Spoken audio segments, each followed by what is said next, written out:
येवला तालुक्यातील सुरेगाव रस्ता येथे प्रदोष कार्यक्रम उत्साहात पार पडला। यावेळी हरिभक्त परायण भरत महाराज चव्हाण यांनी सांगितले की संत तुकाराम महाराजांचा हा अभंग भक्ताची पांडुरंगावरील अनन्य भक्ती आणि आत्मसमर्पण दर्शवितो।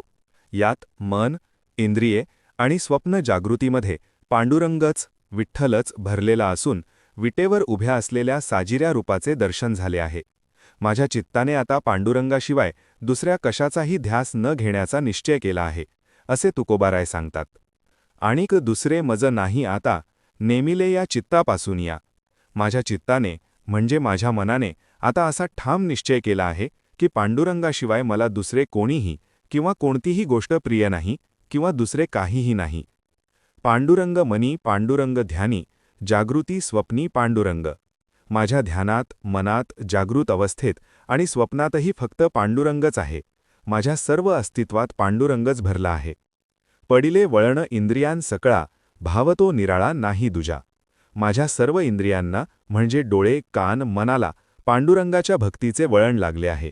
आता माझा भाव पांडुरंगाशिवाय इतर कशातही गुंतत नाही किंवा दुसरा कोणताही भाव उरला नाही। तुका म्हणे नेत्री केली ओळखण, साजिरे ते ध्यान विटेवरी। तुकाराम महाराज म्हणतात की माझ्या डोळ्यांनी म्हणजे नेत्री विटेवर उभ्या असलेल्या त्या साजिऱ्या सुंदर रूपाची कायमची ओळख करून घेतली आहे। मला आता फक्त विठ्ठलाचेच रूप दिसते। हा अभंग तन्मयता दर्शवितो। भक्तीच्या सर्वोच्च अवस्थेत भक्ताच्या मनात आणि शरीरात फक्त ईश्वराचाच वास असतो। येथे इंद्रिये म्हणजे डोळे, कान आणि मन पूर्णपणे विठ्ठलमय झाले आहेत, ज्यामुळे चराचरात फक्त पांडुरंगच दिसतो। यावेळी आरती होऊन महाप्रसादाचा कार्यक्रम झाला। भाविक भक्त मोठ्या संख्येने उपस्थित होते। नंतर आयोजक श्री संतोष कांतीलाल चव्हाण व श्री देवीदास कांतीलाल चव्हाण यांनी सर्वांचे आभार मानले।